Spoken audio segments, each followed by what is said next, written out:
Salut Caius. Salut Jacques. Je sais pas si tu me vois. Ton Oui, je te image est vois. disparue au profit de ton PowerPoint, mais c'est très bien ainsi. Donc, me voici président de séance et donc je, te, je vais te présenter immédiatement dès que mon ordinateur accepte de se rallumer. Et donc, tu disposeras d'une demi-heure pour nous présenter ta communication, dont le titre s'affiche sous nos yeux. Et puis, bon, on pourra enchaîner sur un quart d'heure de questions-réponses si nécessaire. Donc, Caius, comme vous le voyez, que je tutoie, Caius Dobrescu est professeur à l'Université de Bucarest, professeur en théorie de la littérature, en histoire culturelle et en études culturelles. Et si je le tutoie, c'est parce que d'assez longue date, nous collaborons au sein du programme DETECT, puisque Caius travaille sur la littérature et les thèmes les rapports les relations de la littérature de la politique à l'époque communiste et post-communiste, et sur l'interaction entre, je dirais, les notions de culture bourgeoise et l'évolution de la modernité littéraire, et ce, dans une perspective comparative et comparatiste globale. Il a aussi, en tant que Fulbright Scholar, dépendant du Committee on Social Thought of the University of Chicago, mené des recherches sur le terrorisme et la radicalité littéraire.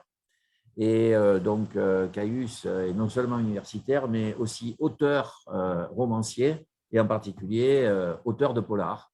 Et je crois que Dominique Menotti, ici présente, le connaît, puisque elle a dialogué avec lui à distance dans le cadre de la Nuit européenne des chercheurs, lors d'une session organisée par ma collègue de Limoges, Natacha Levé, voici un peu moins de 2 ans. Bon, c'était l'an dernier. Non, c'est l'an dernier, pardon. Voici il y a à peu près 1 an. Voilà. Donc, Caius, à toi la parole. Nous sommes tout oui. Merci Jacques. Alors, vous m'entendez? Oui, oui, très bien. Oui, bon. Salut à tous. Je suis vraiment heureux de revoir, même à distance, l'équipe de DETECT. Merci pour l'invitation.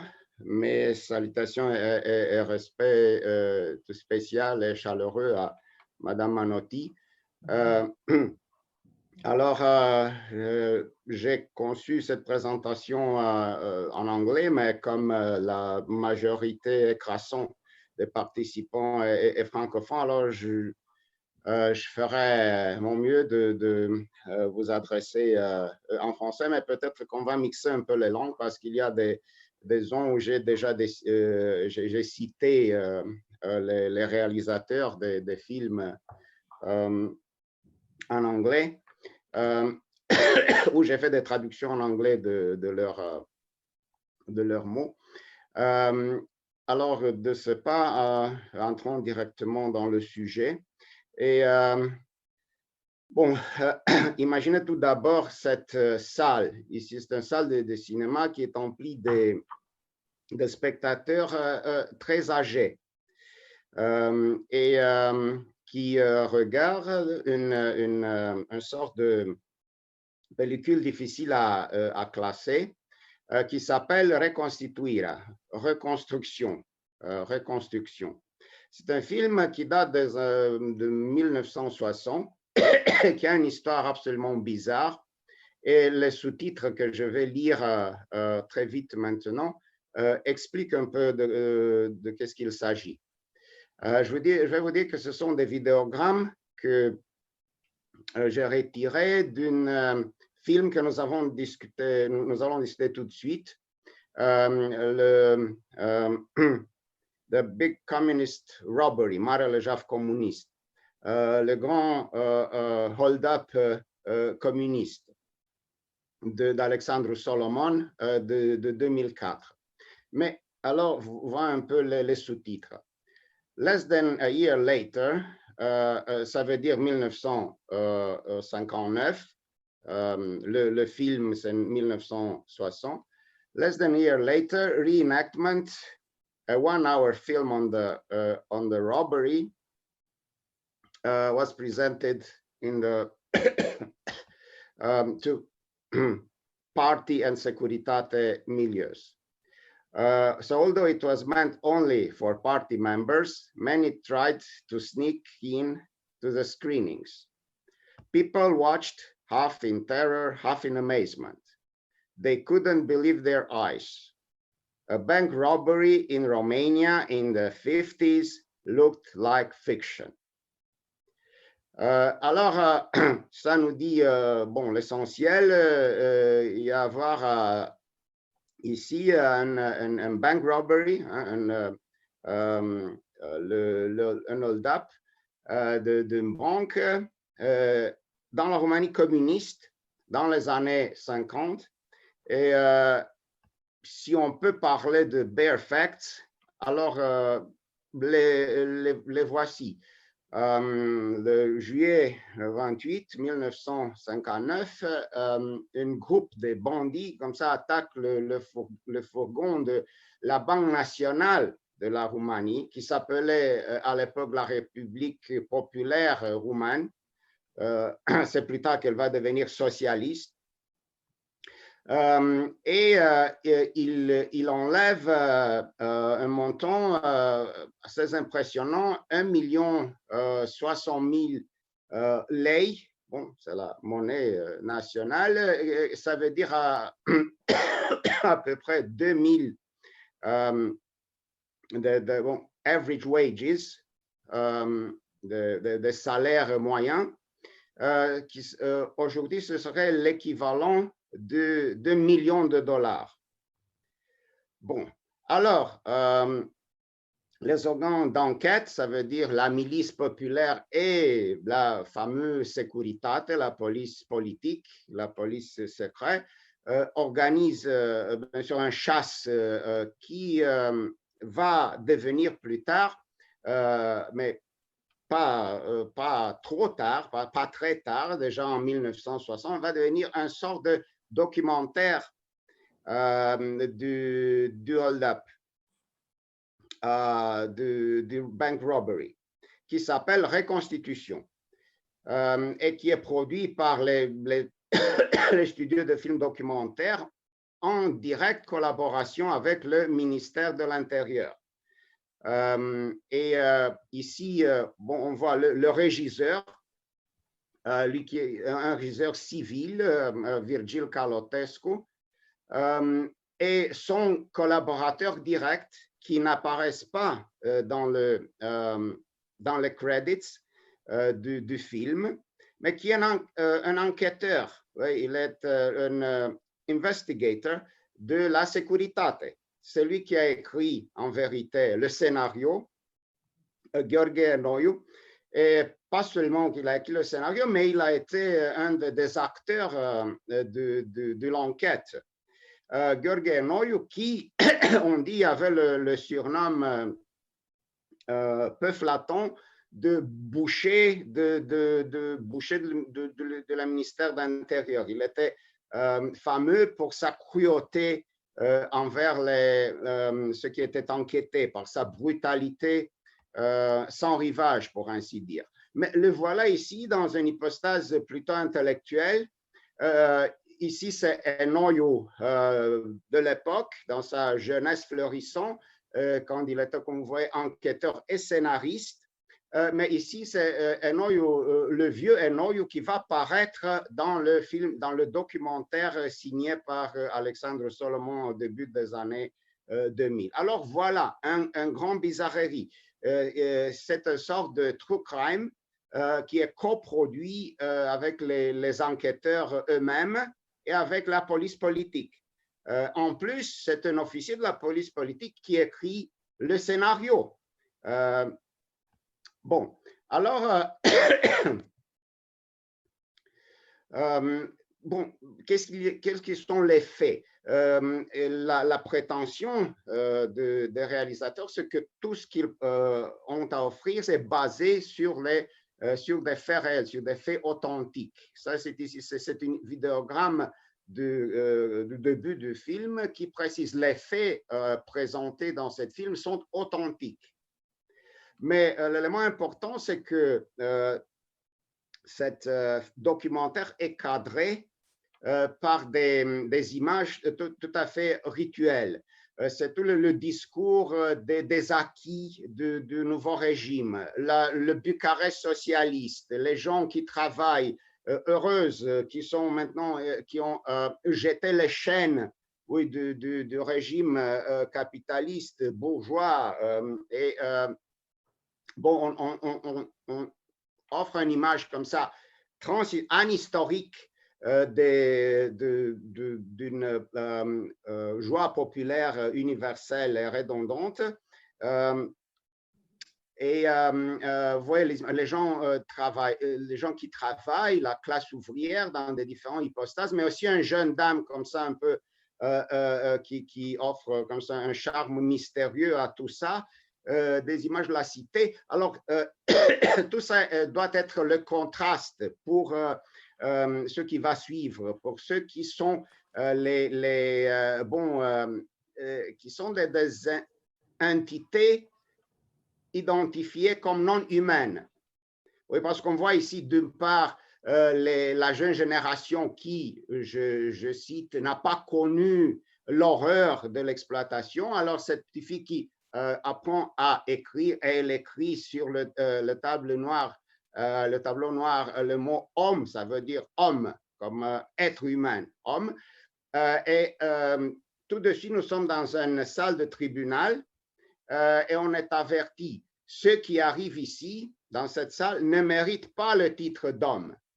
Alors, dès le début, on fait cette grande différence. Bon, il y a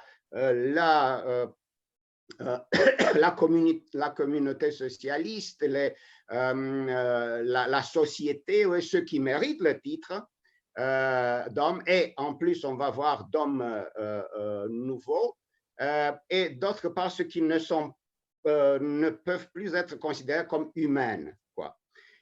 Et c'est un cadrage parce que cette image comme ça rituels, oui, de la nouvelle vie, de renouvellement total, vont revenir à la fin du film. Alors, les faits, les soi-disant faits sont insérés dès le début, sont insérés à l'évidence dans cet cadre, disons comme ça, un peu mythologique, idéologique et mythologique, mytho-idéologique, si vous voulez. Bon. Ce qui est intéressant est qu'en suivant ce film, nous pouvons voir ici dans cette ébauche communiste une sorte d'anticipation de ce que va devenir le police procedural. Parce que, bon, ils suivent d'assez près, ils suivent de près les procédures de l'enquête. Mais pas comme aujourd'hui, où tout est bien sûr centré, focalisé sur la génétique, sur les preuves de la médecine légale forensique, de la médecine forensique, mais c'est surtout la bureaucratie, les dossiers. C'est ce que j'ai appelé une sorte de red tape procedural. Red tape, ça veut dire, là, bon, c'est un nom ironique, sarcastique pour la bureaucratie en anglais. On voit toujours ces dossiers, tous ces gens fouettant des dossiers, tirant des informations des dossiers, tout se tourne autour des dossiers de cette grande bureaucratie. On voit même le tableau, vous voyez, c'est une scène qui maintenant est devenue iconique, oui, dans les séries criminelles. Oui, l'équipe rassemblée autour d'un tableau où on expose toutes les épreuves du cas, et les policiers et sécuristes de l'époque, ils avaient aussi leur tableau, voilà, pour mettre tout en place. Bon, mais à part tout ce cadrage, il y a pas mal d'éléments qui sont déduits directement de la rhétorique des films noirs et qui montrent une proximité des réalisateurs civils, peut-être des régisseurs, avec les films noirs des années 30, des années 50, même les films français. Voilà, c'est cette reconstitution de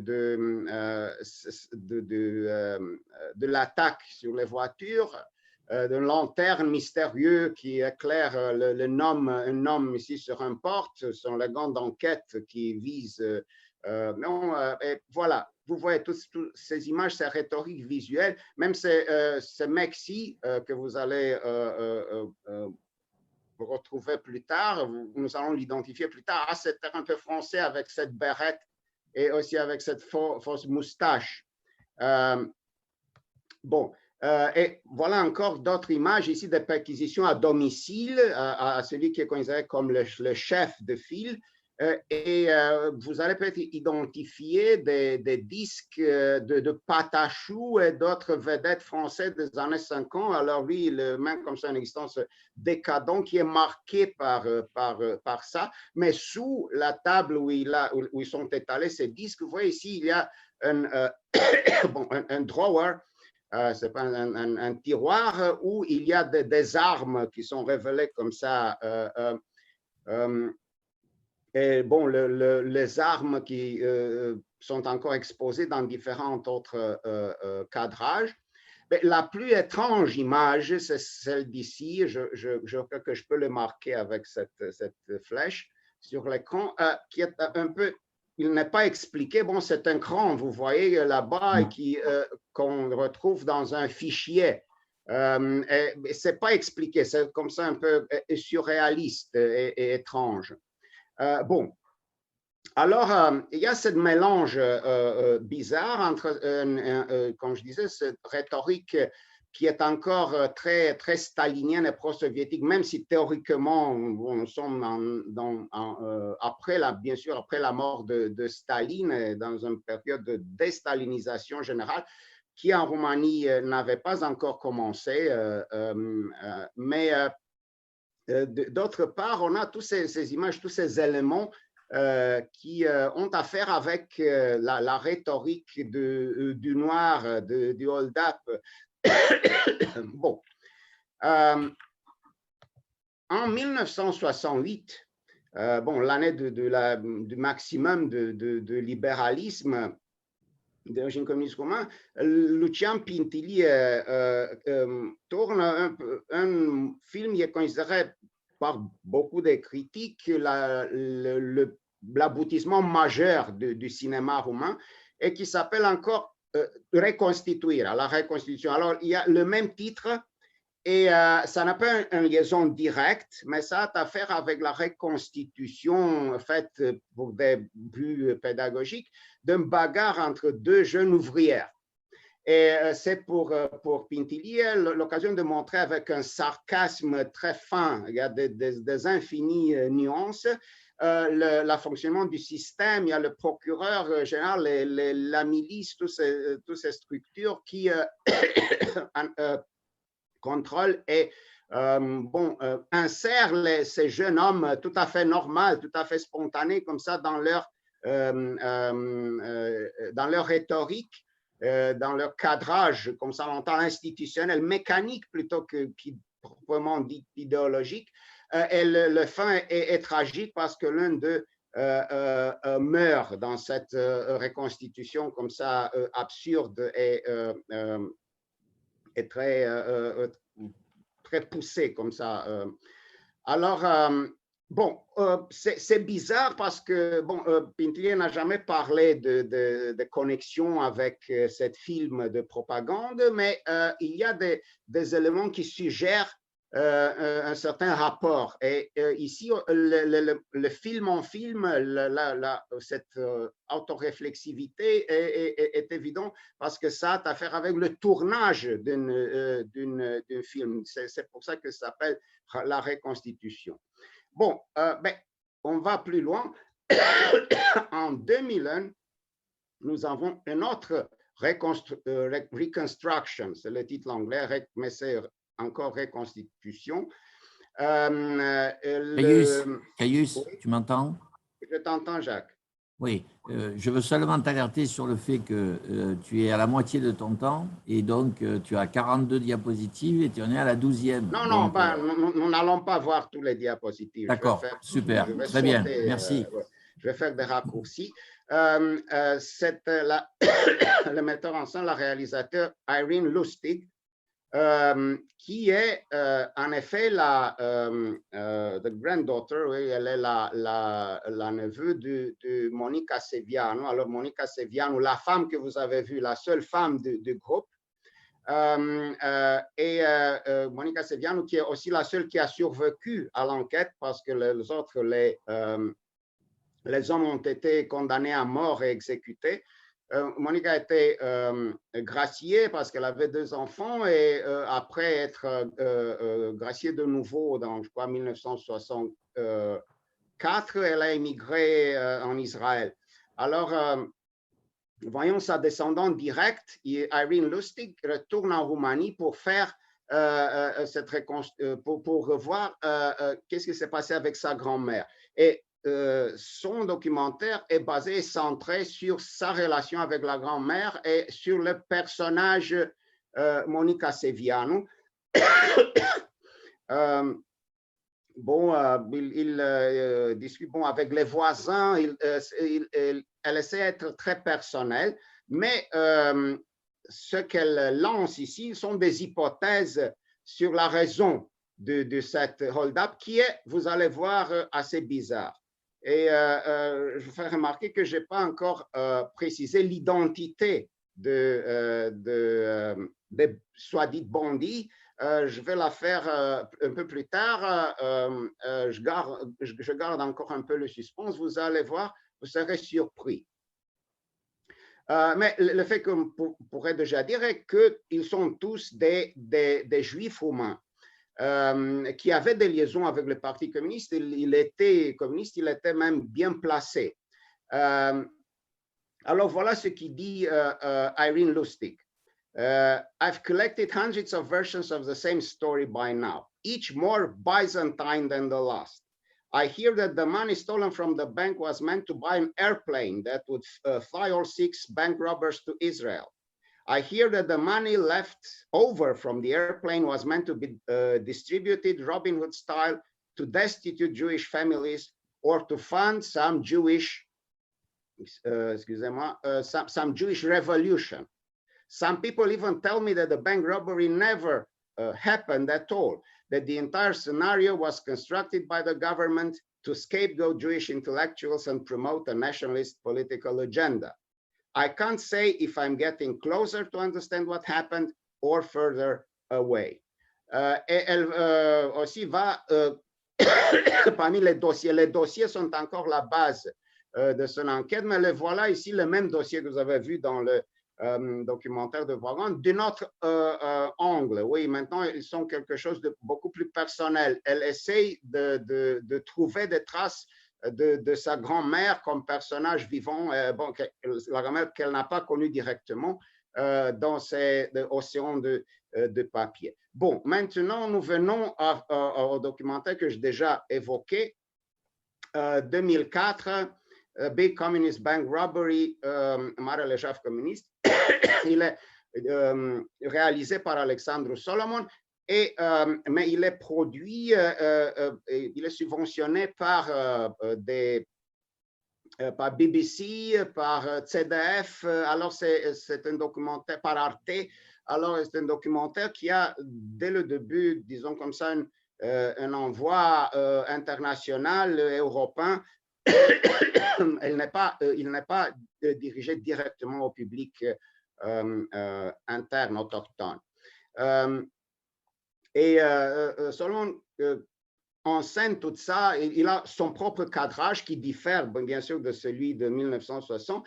Il entre dans les archives, on entre comme ça graduellement dans les archives avec tous ces mirages de redonner la vie à cet scandale, à ce mystère. Et il invite beaucoup de survivants de l'enquête dans de différentes positions qu'il a réussi à trouver. Il les invite pour une projection de ce film de 1960 et il collecte leur aveu dans ce cadre comme ça. Sa technique est d'avoir une perspective si plurale que possible. Voici ici des différentes personnes qui ont eu affaire avec l'enquête, mais qui ne sont pas les protagonistes. C'est lui, the guardian that seconded the driver, le gardien qui était presque du chauffeur et qui a été torturé pour avouer des complicités qu'il n'avait jamais eues. Un officier de la milice populaire, un enquêtateur de la Securitate. Ici, le NOU que j'ai déjà mentionné, cette femme dirigeait une filiale de la Banque nationale. Elle parle un peu des procédures de sécurité de l'époque, mais ici, le personnage le plus intéressant et le plus tragique. C'est la fille de Bank Stoker, je crois que le foquiste, on dit aussi en français, qui parle de pression psychologique à laquelle sa famille a été soumise. Eux, ils vivaient dans le bâtiment de la banque là-bas et son père était savagely beaten, battu, interrogé sauvagement et il n'a jamais revenu. Alors, il est mort. Il est disparu. Et ici, bon, ce sont des voisins de couple Seviano que Alex Solomon interroge. Mais voici ici le fils de chef du groupe Alexandru Ioannidis, son fils Alex Galis, s'appelle, Ioannidis était séparé de sa femme, alors lui, il est aussi parti, il vit en Angleterre maintenant, et lui, il intervient aussi dans le film et est un de ceux qui soutient la théorie, l'hypothèse que le hold-up n'a pas vraiment existé, que tout était enseigné par les organes de parti qui, à l'époque, menaient une campagne antisémite, soit dit épuration des communistes juifs. Bon, mais ce qui est vraiment intéressant, c'est que Solomon est tout à fait centré sur l'identité de ceux qui ont des soi-dit bandits, qui n'était pas du tout révélé dans le film de propagande. Et ici, vous voyez, ils sont les grandes surprises. Cette Ioannidis était permettez-moi de le dire en anglais parce que c'est écrit comme ça.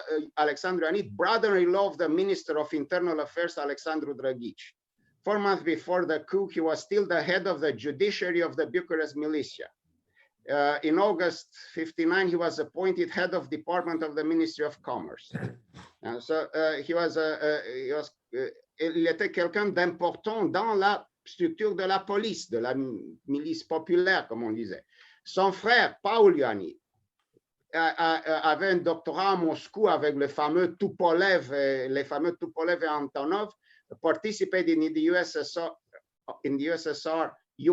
as a Romanian representative in the secret Soviet space project, arrested when returning from Moscow. So he was a sort of Carl Sagan, il est un sort de Carl Sagan qui apparaissait à la télé, vous savez, livrait comme ça des explications scientifiques, de la popularisation, mais quelqu'un de vraiment important. Celui-ci, Haralambi Obede, ce sont leurs noms roumains, parce que tous ont pris des noms roumains, mais aussi leurs noms originels juifs sont évoqués ici. Celui-ci, Obedeanu, était journaliste officieux du Parti communiste, Cântea, oui, l'étincelle, et il était quelqu'un vraiment d'important dans la presse communiste, mais qui était épouré comme ça dans cette vague que j'évoquais déjà. Cette Sacha Mouchat, former leader of the Social Democrat Youth after the war, expelled in 1957 from the Bucharest University, where he had until then been professor of history. But what's more interesting, foreign agent active between 1948 and 1953 in France. foreign agent of the Romanian/Soviet Secret Services. Et maintenant, le couple Sevianu, le mari Igor Gugu, qui est un aviation engineer, qui était aussi renowned for daring sabotage missions in World War II. Et sa femme Monica Sevianu, he spent 3 years in Palestine with her first husband. They returned in Romania in 1948 and married Igor. Comme vous voyez, ce sont des personnages très bien placés, et c'est un choc absolu que des gens comme ça ont commis un hold-up. Pourquoi? Bon, c'est d'ici que les explications commencent à pulluler. Vous voyez déjà Arin Lustig essayer de monter, de faire un montage de toutes les explications, les théories et les légendes qui circulent. Mais la plus intéressante hypothèse de Alexandre Solomon, c'est l'hypothèse existentialiste. Et voilà ici un ami de Sacha Mouchard que j'ai déjà évoqué, une survivante qui parle un peu de cette groupe. Il le connaissait de l'intérieur, et elle dit D'Annunzio's slogan vivere pericolosamente, D'Annunzio's slogan used later on by Italian fascists, vivere pericolosamente, was in my opinion one of their guiding principles in life. Elle dit aussi que Sacha évoquait Sartre et huis clos, en disant que un sortie n'existe pas, ne se trouve pas, un sortie s'invente. Alors, vous voyez, c'était leur référence intellectuelle comme ça et philosophique. L'élément intéressant est qu'Alexandre Solomon, le réalisateur, est le fils de Petre Solomon, critique littéraire, mais aussi ami de Paul Celan, de son époque bucarestoise. Il a même entretenu une correspondance avec Celan après son départ de la Roumanie.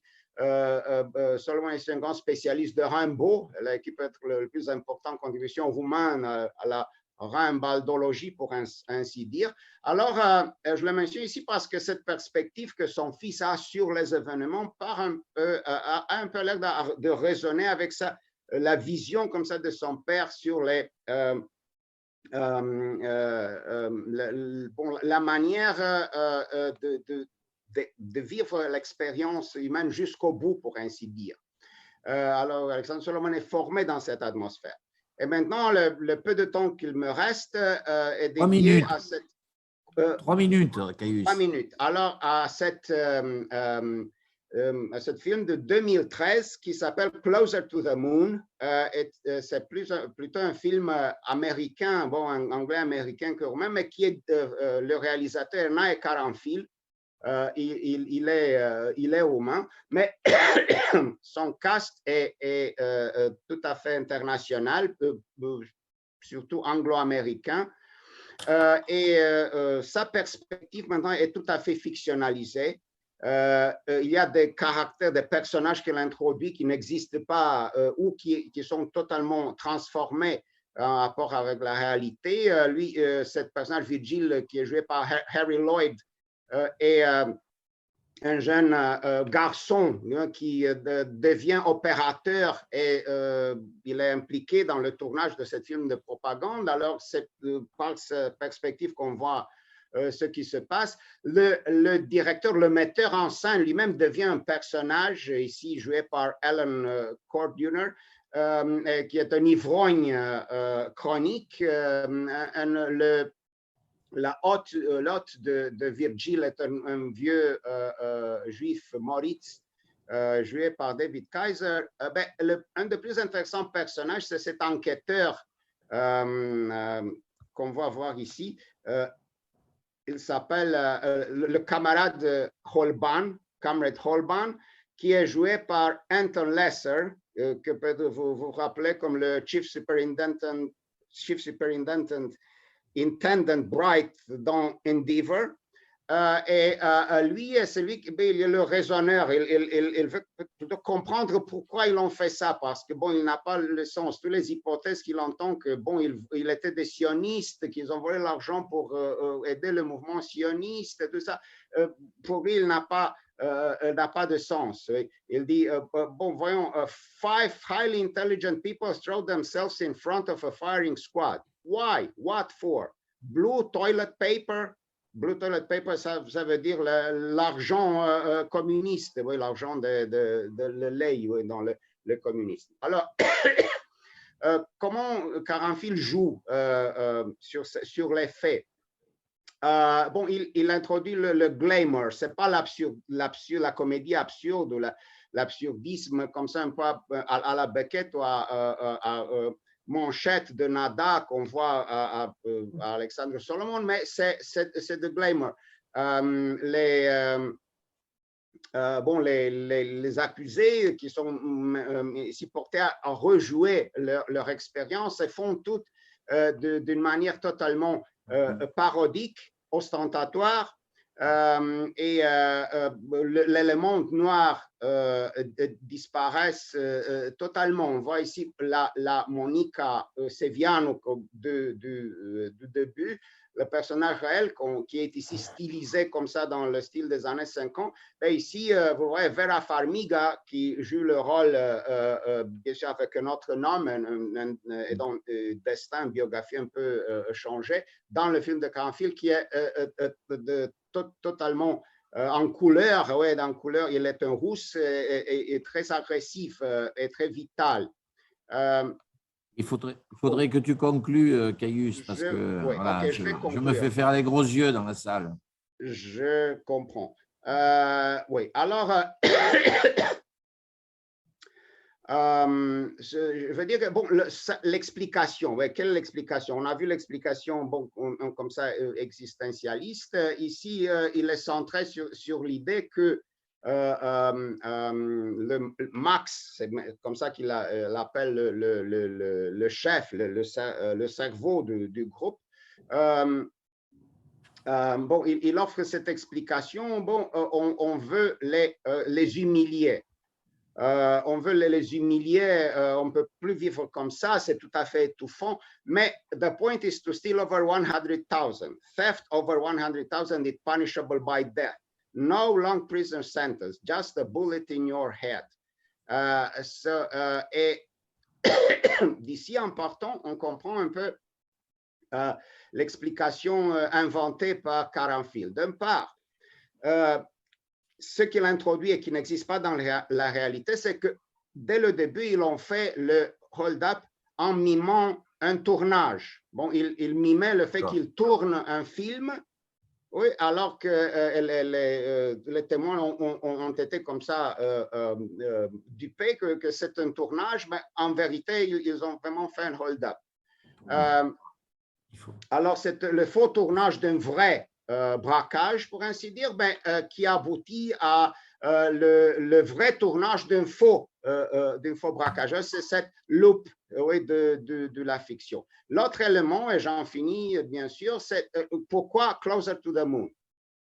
Et ici, il exploite un aspect qui apparemment est réel. Parce que le protagoniste appelle son ex-beau-frère et lui dit, instead of executing us with bullets, why not send us into space in a Soviet satellite? Il s'offre pour bon, aller dans l'espace. Oui. Et le final, c'est comme ça, avec cette module lunaire, bon, le module qui va vers la Lune, qui ouvre toutes sortes d'hypothèses sur leur vrai motif, comme ça, un peu d'opération absolue. Ce que je te propose, c'est d'en rester là, et comme ça, on va pouvoir te poser des questions.